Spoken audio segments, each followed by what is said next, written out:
Ajay Abra nagnumar dagiti mannalon iti impaay ti gobyerno at tulong kanakwada. Nakaawat itunggal may sa itinasrok at 2,000 pesos. Ada report ni Jam Malingan ti PIA Cordillera. Nasurok at 23,000 ang manalon iti probinsya ti Abra tinakaawat iti pinansyal at tulong babaen iti Presidential Assistance to Farmers and Fisherfolk Program ti Department of Agriculture. Dahito ikat in support ko may iti livelihood da or ti other kailangan da iti farming activities da. Dahito kami nga assistance kat nakafocus more on rice, kan corn farmers.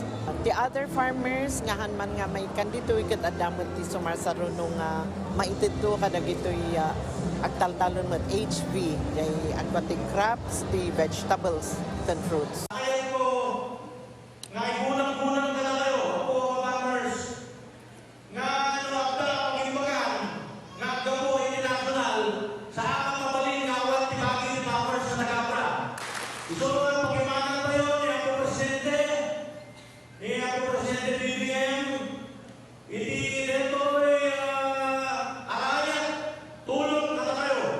Tunggal benepisyaryo ket nakaawat iti agarup 2,300 tulong pinansyal, gapu iti nangato a presyo ti petrolyo, anang itunda iti panagngato dagiti gastos iti panagtalon. Naidanon da ito'y atulong kadagiti mannalon, babaen kadagiti payout anaangay iti naduma-duma nga ili iti probinsya, manipod Hulyo 6 agingga Hulyo 10.